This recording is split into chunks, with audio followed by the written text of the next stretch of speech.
Hello everyone, I'm Annie Gibbins and you're listening to Memoirs of Successful Women, the podcast where you get to hear candid conversations with fascinating women from around the globe who share aspects of their business and life journey, how they measure their success and what they have learned along the way.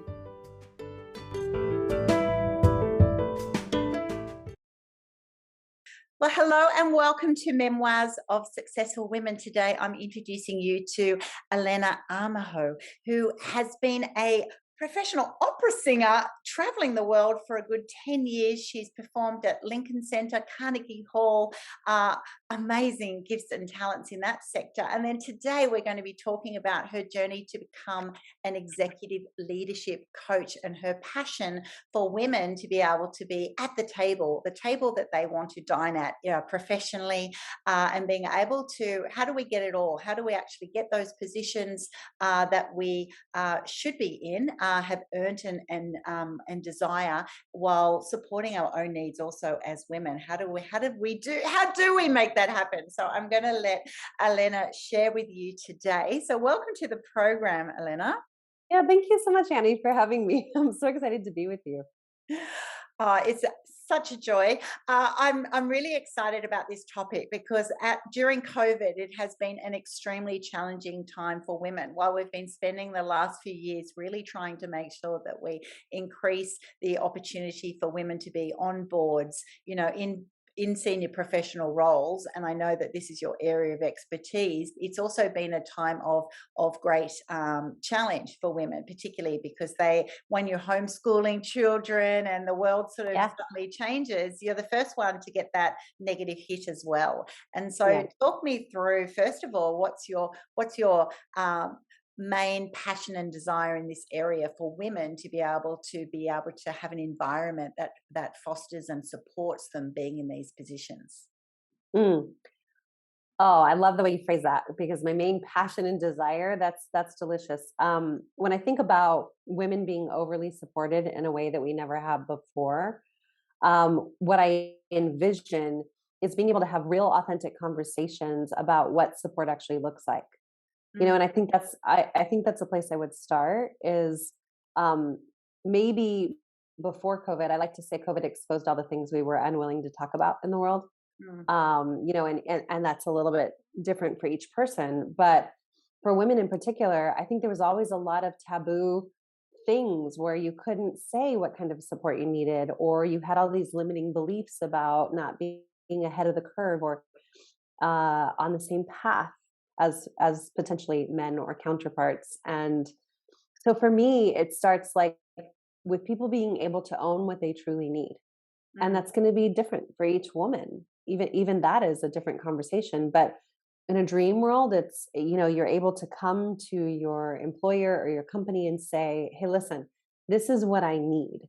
And it might be time off or a coach or a mental health resource, or straight up support and finding people to help you watch your children. Like, where are some resources I can go now that we aren't doing this, or can you as a company help me create this? Another thing is loneliness during this pandemic. I think that a community and culture has sort of been tested. And that's another thing, as a woman in a dream world, coming and saying, I really am lonely and I'm missing a community.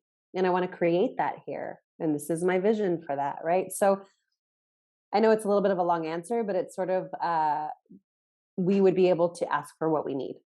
Yeah. Yeah. Which is big and bold, isn't it? Because we've always been told professionally to be quiet, to accept what we're given, to not be demanding, to, hope they pick me almost, and so it's actually a massive shift to say, if I'm the right person for this role, this is what I'm going to need. You're fostering an environment to support me to be the best version of myself in this role, right? And I love what you said about that's going to be different for different people. So we're talking executive positions here. We appreciate you can't have this in a, you know, in a little shop or somewhere else. But Yeah. in this position, that's exactly right. I know, I'm a mum of five. I had two sets of twins. So back in the day, Oh, wow, that's amazing. I know. So I never had that sort of support. And now, as a CEO of a largely Yeah. female team, I'm able to then give that back. What sort of flexibility do you need to be your best self at work? Do you need a flexibility of the hours? Do you need a flexibility in, when meetings are held? All sorts of things, So Yeah. it's a massive change for you to sort of say, okay, well, women, it's about having that boldness to say, I would love to be able to give above and beyond, and so for that, I would really love these things to be in the environment. So, and that's going to be so different from someone else. Someone else might have, for example, a partner who travels all the time, and or you Yeah. might have childcare differences, or you might actually be like you, an opera singer on the side, and have some shows or something that you want to do, and sort Yeah. of like, how can I? But I'll be happier if I get the mix, right? Do you find that Exactly. or have Exactly. variety that they're going? How do I get the balance?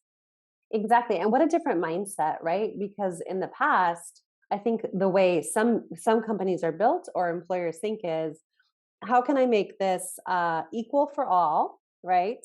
That's Yeah. sort of the mindset, which is meaning like maybe we have a wellness day, or everybody gets the same amount of time off, or we all have this thing to attend that creates culture. And it was very non-personalized and kind of one bucket to take care of everything for people. Yes. Yes. And what I really just heard you say, which is a beautiful, those examples are all beautiful, because it's going to take that level of relationship with your people to actually figure out what they need. And I think that's the thing that we've been avoiding in our hustle culture, or, well, I don't have enough time to attend to that, or enough resources, or or some leaders just simply thinking that's not important. That's not a use of my time. Right. And so they leave it to an HR department or something. And as you just said, it makes all the difference in the world if you're in that much relationship with your people. Mm. It really does. And the more senior I've become in leadership, I've realized that supportive nature, that empathy with people's situations, the ability to adapt and adjust to specific situations makes all the difference. I mean, these people then that you lead will work above and beyond because they appreciate that. They realize that they would not get that in other companies, in other businesses, because it is challenging, but they will, there's so much value in that. Whereas the traditional leadership approach was, it's a bit more like, the family approach, that we all get the same, so no one gets upset that someone's getting special privileges. Yes, 100%. It's such a family dynamic. It's true. It's such a family dynamic. It's like, well, he got that. Why didn't I? Why is that? Whereas life is, people have got different circumstances. They've got different situations. They might have a partner who's, having chemo or something that they want to do it. I had another lady who was going for IVF treatment, and there are certain times you can't say, well, you can't do that between 9 to 5, Monday to Friday. Like, where is the flexibility? And I love what you're saying there, that, the modern world is actually saying, one, you're saying companies need to be more flexible to find out what people are actually wanting to thrive. Yeah. On the other side, you're saying, hey, ladies, how about you actually, and I love the way you prefaced that at the beginning, you didn't say what they want, you said, this is what I need. Massive difference, right? Yeah, because then it's actually ownership of, this is what I need to be successful here. And it's also a whole boundary conversation is wrapped up in that, right? Like, if this is what I need to succeed, and if this is not the place where I'll get it, that's okay. Thank you for letting me know. And it will not be successful.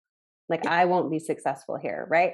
So everything is on the table, which I think, look, it can be scary, especially from what we're taught. Just like you said, some women come to me still and they're like, I can't say that. That's not the way this works. And I want to be really clear when we're in conversations about hierarchy, or even a big topic in the United States right now, that everybody has their eyes on is, what are the systems that are set up socially to keep people in certain brackets economically, and from a racial perspective, a racial lens, like, what are what are the systems that they have to play in? And so I want to be really careful with what I'm saying, because I do believe that you have to know where you're safe to have these conversations. Mm. And that's part of the interview process. If you're Yes. not safe enough to say what you need, not going to be a place for you to grow or to get what you need, as opposed to having a conversation of, hey, this is what I've seen and this is what I'm actually looking to grow into. Mm. Which is a tough conversation.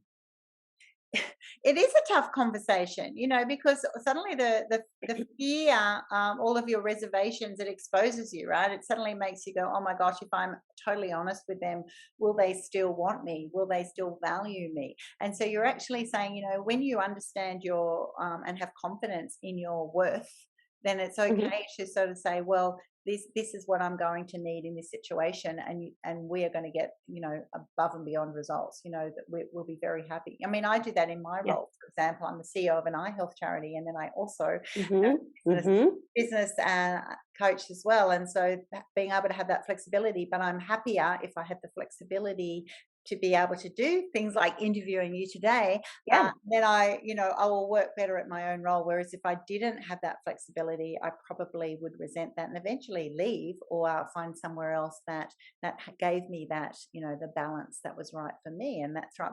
It's all about finding what that balance is for you. So why Yeah. is the mental health aspect really crucial to women's overall career success? The way we feel in the work environment, the whether we've got that flexibility or being able to be nurtured. Why is that so important, do you think?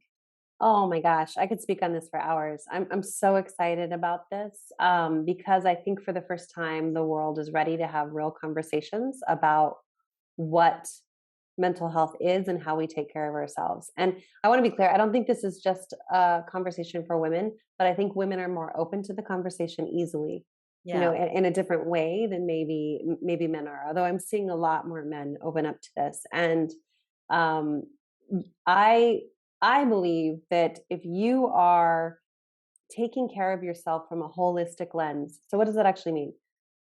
Maybe you have a coach, you also have a therapist, you also have a nutritionist, you also have a group or a community that you get some physical activity in. So basically there's support structures, and I'm not saying you need all of these things at once, although that would be lovely if your company can provide that. That's actually what the C-suite collective, the company I've founded, comes in and provides all these services for companies. Yeah. And it's the idea that if you have more support than you've ever had in your life, what will you turn around and become or produce as a leader in the world? Mm. And I really think that so far we have been able to skate by taking care of ourselves from that lens in a culture that's full of overwhelm and burnout and hustle and more, at least especially in the United States. I know some other countries are not particularly that flavor, but it's in the United States it was rampant. And I think that what was exposed in COVID is it doesn't work anymore, and it's broken. The system has always been broken. So I believe that if we can really take care of ourselves from a holistic lens, we'll have a different kind of leadership emerging, which we're already seeing sneak little tiny peaks of, which is the thing you mentioned earlier, compassion, empathy, kindness, and Mm. leading from that place to again develop longer relationships, things that are more sustainable for culture. Um, you know, uh, Making things a little more equal in terms of diversity and inclusion and belonging. And also, like our world, there's so many people that are working on saving the planet, and the global crisis. And imagine if we're all taking care of ourselves in a new way, we're raising up the level of leadership and consciousness to be able to turn around and create things that were outside of an old paradigm. Yes. So that's why I think it's important. And frankly, we've seen what happens when we don't. So we've got a lot of evidence for what happens when we don't do this. Me why too. don't why don't we try this other way? Exactly. And it just makes sense. It makes sense to say if someone, if your team is at their optimal level, with their, even, their balance of spiritual health, Yeah. exercise, diet, mental stability. Well, of course, you're going to be contributing in a better way to the team. Of course, you're going to be happier in your role. I have a giggle. I've often been told, because I'm so touchy feely, like, Annie, they're not your friends, they're your team, they're your staff. And I'm like going, wow, that's a really interesting premise, that yes, you don't have to be best friends with all of your team, but I spend 40 hours a week with these people. I Yeah. actually, Yeah. for me to have a team, I'm wanting to have all those aspects of, as you mentioned before, what creates a great culture, what creates an environment that my team are happy and healthy and enjoying actually coming to work and Yeah. fulfilling roles, not just doing the task. Because as you said, that just doing the task to burnout model has never worked, and it's become increasingly known that that's right, there's incredible damage from that. We've Hmm. talked a little bit there about what females need. Well, how is this different than how does that differ from what men need in the environment? Why are we just talking about women here? Is there a difference? Do you Yeah. I actually don't think there's that big of a difference, but I think we're talking about women first because again, women, number one, I think are a little more open to this, think? right? So there's an opening to work with women around this, but also women were the first to crumble in Yeah, this pandemic. And what do I mean by that? I hate stereotypes. I really do. I don't like them. But we saw a ton of women leave the workforce because imagine, I mean, you're a CEO, you're at home, you're trying to run your beautiful team, and then you've got your kids. And if they're young kids, you've got your 2-year-old asking for things for you during meetings, and the dogs are barking, and your partner's in the other room on a call as well. And you can hear each other's calls through the walls, and at some point, I think we all, at least I'll speak for myself, it was a nice moment of like, welcome to my chaos, which I think is great, because that's vulnerable, that's open, like, hey, here's real life happening. And then there reached a breaking point mm, where it was like, okay, something's got to give, mm, right? And I think women were the ones to reach that quicker for whatever reasons, right? I mean, we could look at all the data, but mm, that's what we saw. And so we saw women saying, nope, I can't do this anymore. mm. I've had at least 4 or 5 clients that literally paused their jobs and said, I'm out. I'll Yeah, revisit it when this is over or when we have more help, but my family comes first. I need to get this in order. My husband's got it, or whatever, my partner. And again, these are a lot of generalizations and stereotypes, but that's what we saw. And yeah, so I think it just exposed where, we could immediately get more help and balance. And, I got to give it to men too. Like, I think that going through this and watching this happen really shifted something in men as well, because they are more open to the conversation when they saw everything crumble, yeah. As and so, you know, so I don't know that the needs are any different. I actually think they're quite the same. I think men use exactly the same support for maybe different reasons or different lenses, but um, I just think that we have a little bit more of a direct need immediately for women and an opening with women.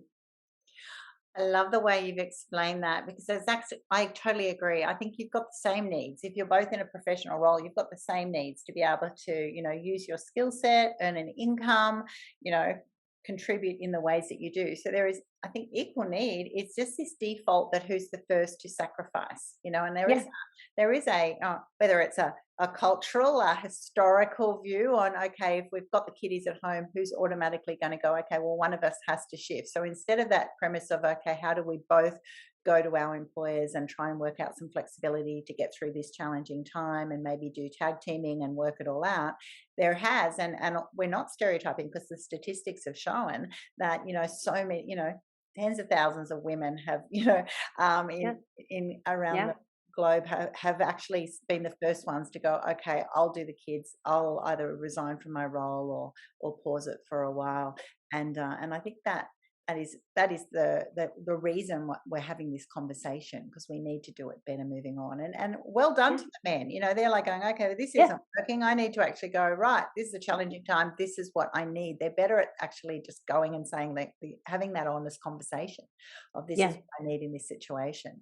Whereas women Mhm. are like, oh no, and I know that feeling. That's happening, around the globe. If that's right, you're both trying to do your jobs, and the kids are screaming, and cats are suddenly jumping onto your table while you're on a work webinar, and Yeah, exactly. we've certainly got to know people more personally, but it has come with incredible challenges. So Yeah. you're dealing with a lot of high achieving women who then just get overwhelmed in their professional life situation. Yeah. How do you coach them? What are the top tips that you're telling women at that time? And there'll be women listening in this podcast around the world going, yeah, I'm totally overwhelmed in my situation. I've been the one to self-sacrifice over the last 12 to 18 months. I now don't know how to take that next step. I'm now in a worse situation than I was before, so I've lost confidence. Right? How do you Yeah. approach Yeah. that? What words of wisdom do you have for them? Oh my goodness. Well, I think the first thing that I would offer is take a moment to just pause. Like, let's put everything on pause. And I don't mean like pause, like check out of your life, but just give yourself some space to breathe for a second and sit down and have some compassion for yourself. That's number one, right? Like, okay, let's get off the judgment train or the I'm not good enough or I Yeah. should have known or whatever train you're on, get off. It's not Pause. helping. Exactly. Pause and breathe. And then there's a couple things that I like to say. It's really getting back to a conversation of what do I need and what do I want, which look is really hard when you're in front of a bunch of circumstances. Asking yourself what you want seems sometimes silly or like a privileged conversation. But the thing I like to remind my clients is, remember, we don't ever get to choose our circumstances. It's pretty rare that we get to choose our circumstances, but we always get to choose who we be about them. Mm. So that it's really looking at, okay, what are my circumstances? Where do I want to be? What does that look like? What does it feel like? And who will I be about what's in front of me to move forward out of this? And I think that's where the work starts. And sometimes you need to get really clear about what you want, because the decisions we're making today define the next 5 to 10 years, whether we like it or not, right? It puts us on that path. If I look at the decision I made 8 years ago when I pivoted opera, I had no clue that it would lead here, but I knew that it would lead somewhere different than where I was, right? So I think it's dreaming, allowing yourself to dream a little bit and say, okay, circumstances aside, where do I want to be? What does it look like? What does it feel like? What would it a day in the life of you in the future? Yeah. We kind of spend a day in dreamland for a little bit, right? And then come back to today and we make some moves out of that. I think the other thing that I would give as a tip is that a lot of our overwhelm or burnout or automatic cycles that we're in or patterns come from limiting beliefs and old ways of being, right? So you're a coach, I'm a coach. Work with a coach to uncover what those are. Yes. Talk to somebody about what's actually running the show, because that's just the symptom. Burnout is a symptom. There's something else going on.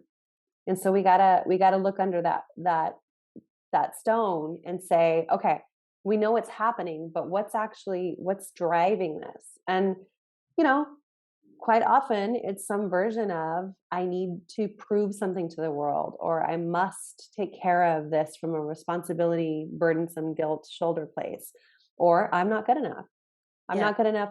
I'll never be good enough. So I've got to keep working hard. My own personal story was, you have to work hard. And when I mean hard, it's like 80 hours a week, right?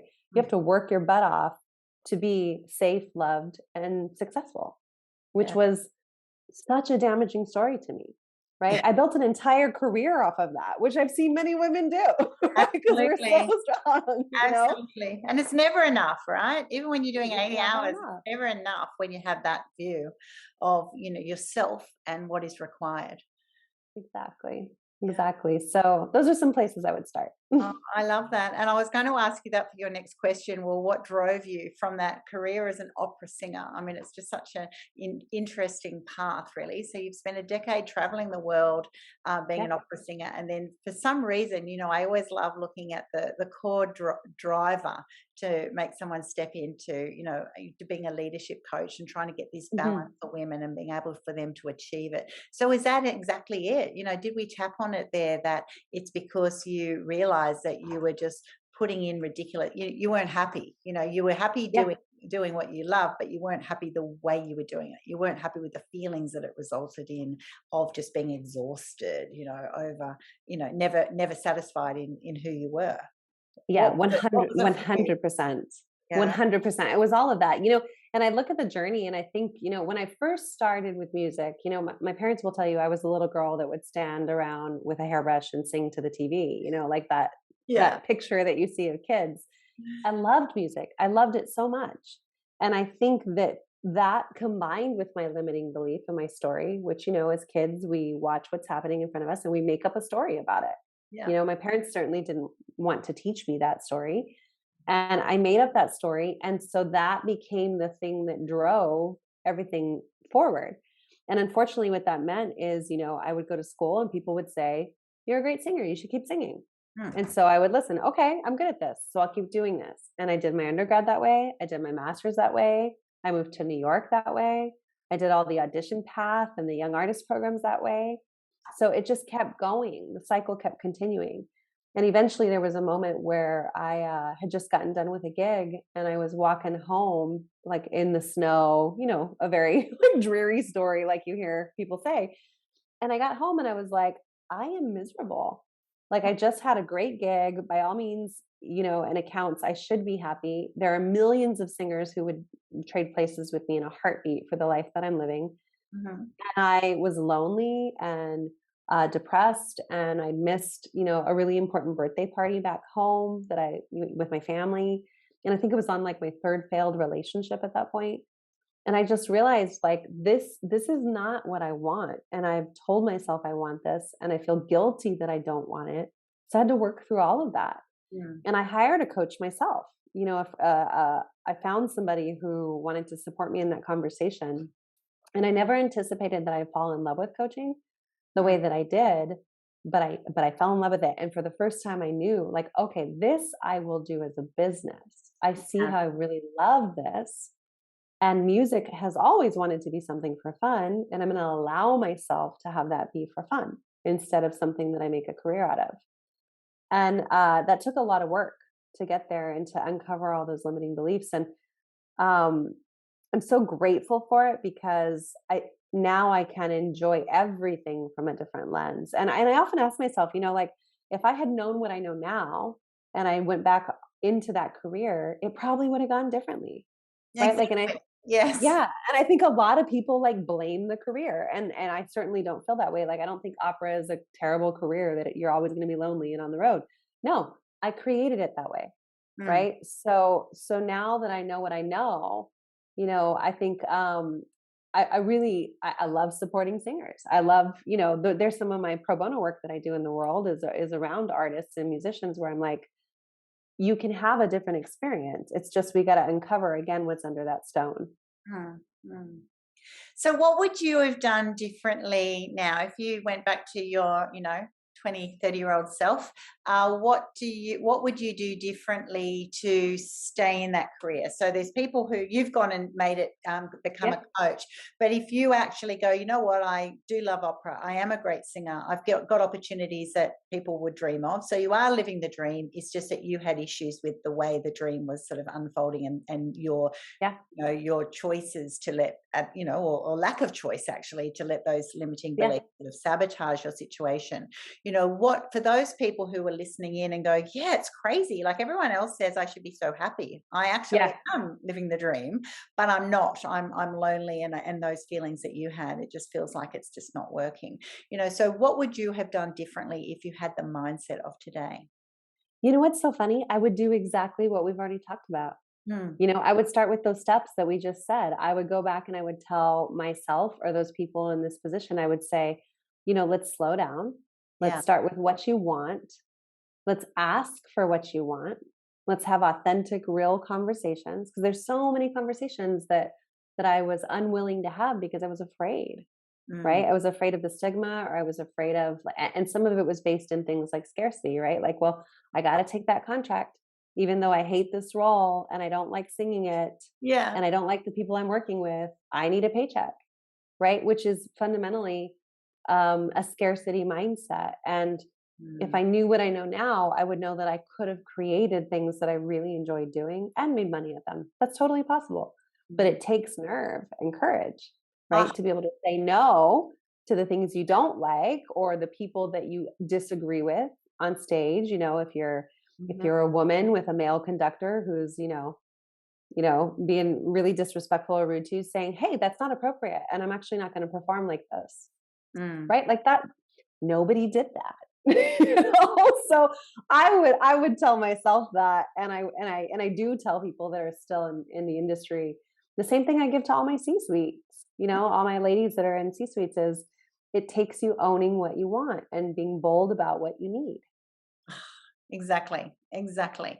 It is a boldness, and it is a decision to accept the situation for what it is, and then make a decision to actually, make a shift, make a change, because otherwise, your some of today's will not get you that future you want. You're just going to be on that vicious cycle that you're already on. And I love what you said there. That it is actually saying, okay, well, how tempting is it to actually just accept? We learn to accept, a situation for what it is, even though it doesn't make us happy, because it's scary, right? It's scary to go, if I Mhm, then choose to, leave this position to set up my own business, or to have a challenging conversation that I'm not confident in that, but I need to have it.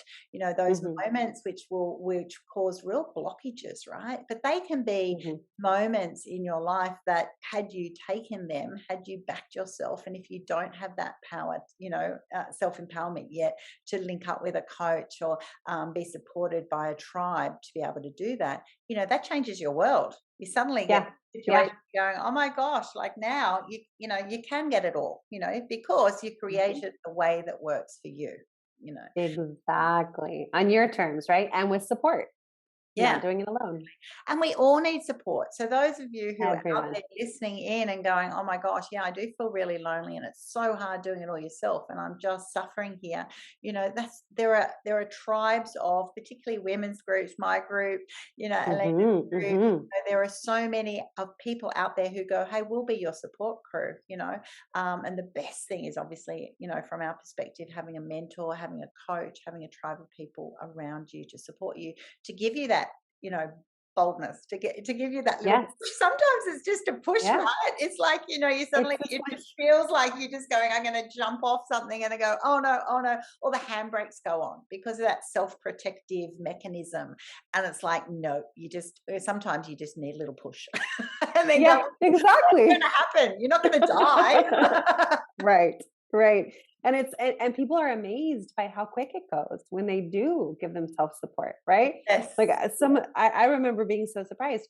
And to that end, I love where you're looking, because I want people to know, like, I practice what I preach. I have a coach. I'll Yeah. never not have a coach, Yeah. right? Because I believe in what I'm saying, and the more support I add to myself and my teams, the more we all rise. And you know, that's, I just want to point that out, because I think sometimes think that they see people where they're at and they go, oh, well, they don't really need support. Even the support people are talking about it, but I bet they don't have support. And it's like, no, no, no, no. I have a Everybody coach, needs I support. have a therapist, I have all the things. Yeah, absolutely. Because it's not even just support, it's actually just someone.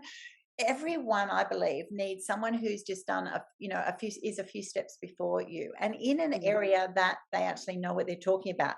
So not just someone who's been amazing, right? Yeah. But are they living a journey? Are they ahead on the walk that you're wanting to follow their steps? And you'll still create your own footprints there, but Mhm. they actually know, they'll have key learnings. They'll be able to talk you through different ways things happened for them, what their experiences were, what their challenges were, how they adapted it. Because wherever you are, whatever position in the world, we should always be learning. We should always be Mhm. growing, and even the best of the best, I'm sure Tony Robbins even has a coach somewhere. Yeah, you know, yeah, because that's yeah. how they should. Because if you get to that stage of complacency, go, oh, okay, well, this is it, well, then you will just stay where you are. In fact, if you stay where you are, you're actually going backwards because other people are moving forward, right? And so you're not static. You would never want to go to a doctor, for example, a surgeon. Imagine getting heart surgery and having someone go, oh yeah, well, I was at the top of my game 20 years ago, so I haven't done anything. Right. Right. It's like, You'd be like, oh, okay, I might just get a second referral on that. You want someone who's like not only at the top of their game, but they've got evidence of it. They've got other mhm, people who are happy to give testimonials about that. They can 100%. really articulate what they're into. And I just love that. And I love it when someone is so comfortable in sharing what they do and why they do it. And they're really happy for other people to speak to that truth. That's a whole other level. And I think Mhm, coming mhm. back to the premise of this conversation today, women in senior roles, I love that concept of women getting to a certain level and going, for me to accept this position, whether it's a career move, a new Mhm. title, setting up, scaling your business, whatever it is, to be able to be working out what is the package. And I think, the differences, I'd love you to talk through to the listeners because Yeah, it's yeah. important to do, the varieties of types of women who will come to you in your business. What sort of, packages are they actually looking for? Because I think sometimes it's like, when you're at that stage and we go and say you need to dare to dream and know what it looks and feels like. Some people don't even know. Yeah, But when you share other stories, they'll go, "Oh, yeah, that's me." 100%. Yeah, yeah, yeah, yeah. Oh, this it's juicy. Yeah. So I'm trying to think of a couple direct examples, but the women I work with are kind of across all different industries, but it would look something like this, like when I say, what do you want? And they go, I don't know what I want. I don't know where to start. It's like, okay, in a year from today, what would make this all worth it to you? How would you know that you've spent the year that you want to spend with this company? Right. And so we start there. And sometimes it's okay, I know I want to work with clients that are only in the political and entertainment sector. And I want the rest of the firm to do something else. I only want to be with these people. And this is why, because I really am passionate about politics and I think that I can really support and give and serve people in that environment. And Mm, so I'm like, okay, cool. So how many of those clients do you want? Oh, mm, I want at least 10 clients by next year. And I'm talking about people that are, like working in communications or marketing or, firms that are client serviced. That might be one approach. Or I'll say something like, okay, how much money do you want to make? And this is always a tough question, right? Because they're like, yeah. Like, well, "Oh." and they start, yeah, everybody gets real shy, for a second, and they're like, well, $200,000 would be nice, some version of that. And I'm like, okay, $200,000. So what does this number represent to you? Yeah, Right. So we start talking about that. And it's like, well, that's the going rate for my position right now. And it's like, okay, well, let's put that down for a second. And let's actually look at what would $200,000 provide you in your life, in your experience. So outside of just paying your bills and you think you need that money to survive, what does it represent from an experiential place? yes. Well, I could save for my home for my mom, or I could put my daughter in a different school, or I could buy us that new car that we really need. It's like, okay, cool. What else does it represent? Right. And so we really pull out all the fabric of the things you want in your life so that the number is not a number that you think you deserve or is competitive in a market because it's meaningless to you. Yeah. It doesn't actually mean anything at that lens, right? Mhm. So that's how we look at developing a number. Then we also look at, well, what do you want your work schedule to look like now, which is a big conversation topic right now, right? With Mhm. hybrid or in person, are you comfortable going back into the office? Do you even want to be in the office? Do you want to be remote? If you were remote, how do you think you'd like your days to go? And how could you communicate this with your employer? Mm. What kinds of traveling do you want to do this year for somebody who's maybe like in a very high travel situation, right? For their company. I've had a lot of C-suites say, I'm just not okay traveling 90% of the time anymore. Okay, great. Then what do you want to create that will allow you to still do what you do, but on your terms. So Yeah. we do a lot of brainstorming is my point, but it comes from all angles of, you know, what's the experience you want to have of your life? And then we get those bullet points and they go to their interview and they say, this is what I need. Yes. And here's why. Exactly. Right. And some companies are like, whoa, that's super clear. And we can give you 80% of that, but we can't give you the other, you know, 20.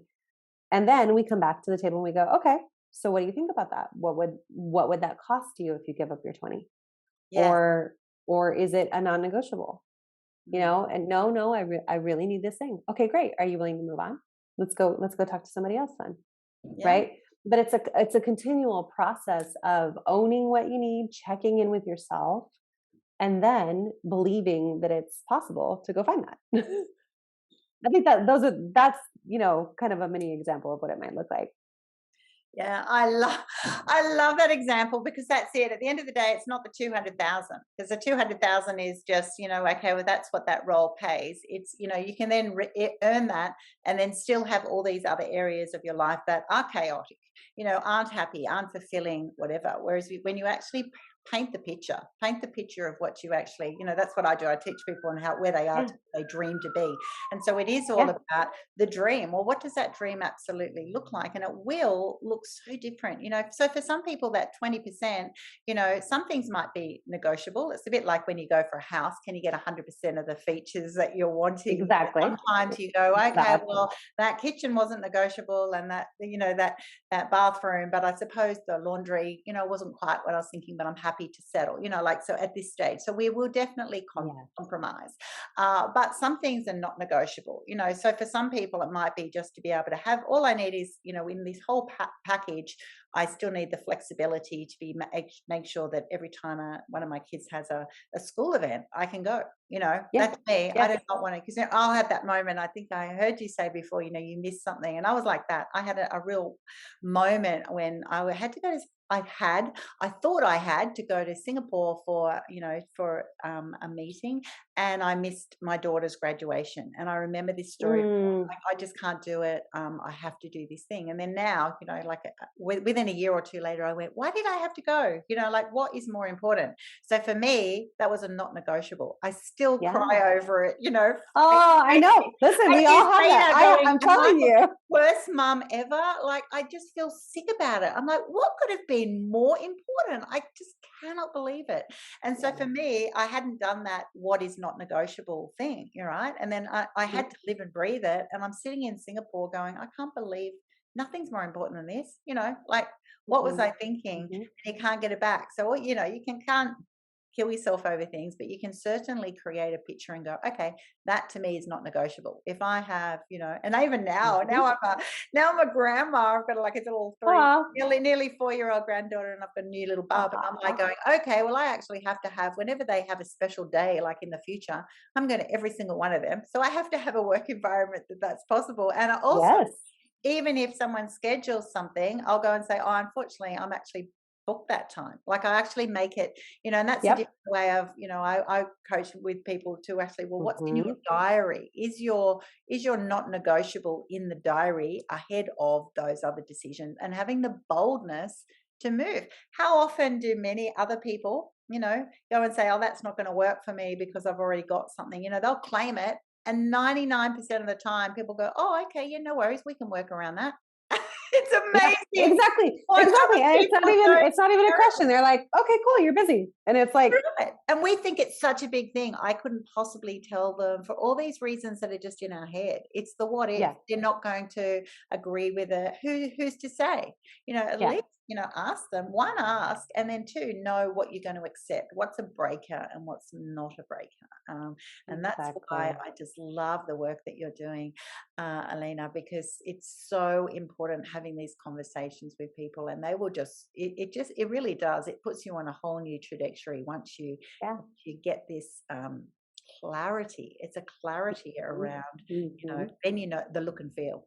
That's what it is. Yeah. And it's, I don't think once you know, you can't ever go back either, right? It's like, once you get this clarity that you're speaking about, it's your life is forever changed. It really is.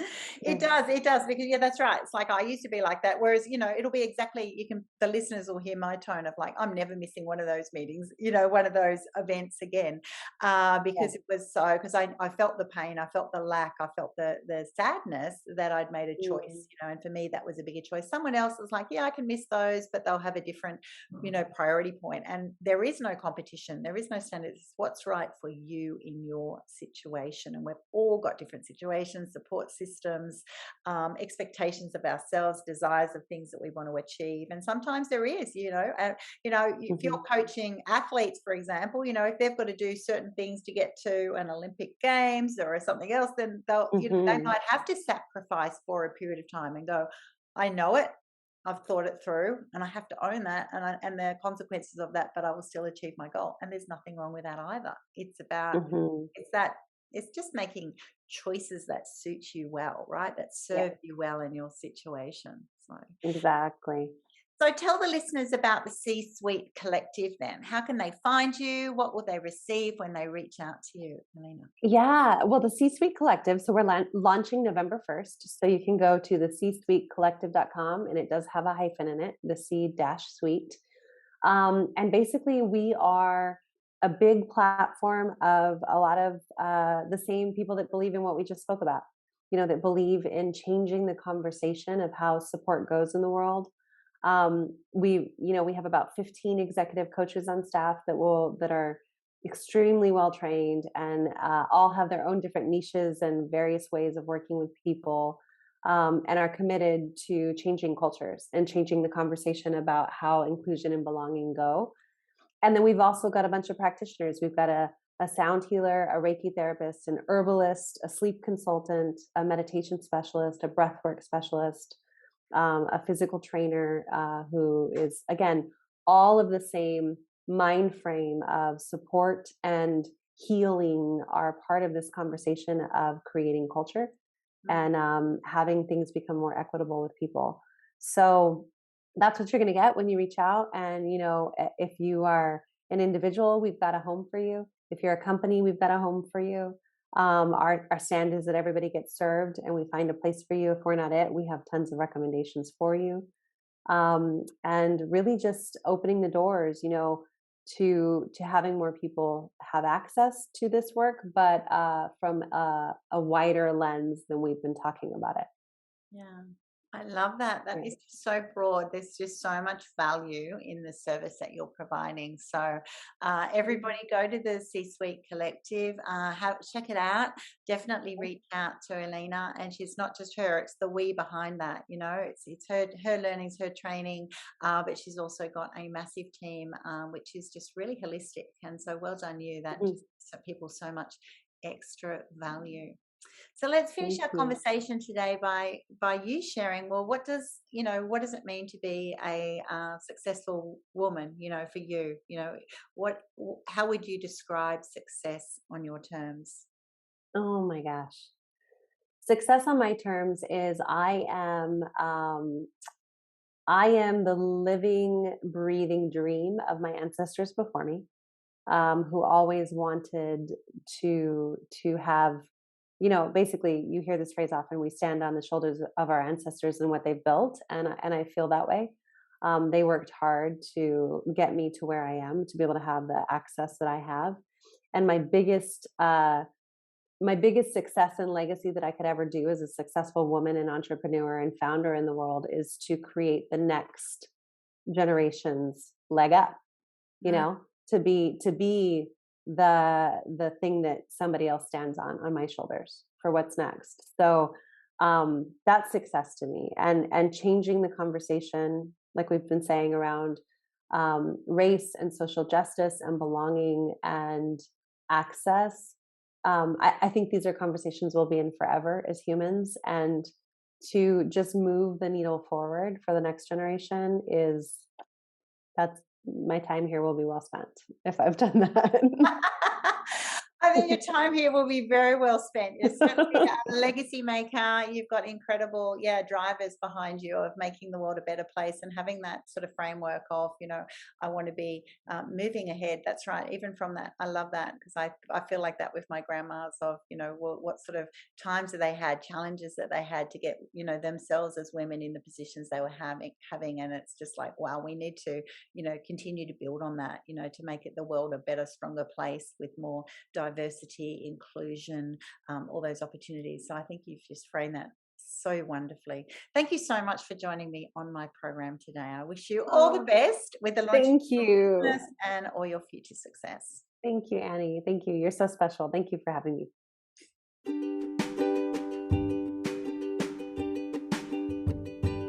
Thanks so much for listening to this episode of Memoirs of Successful Women.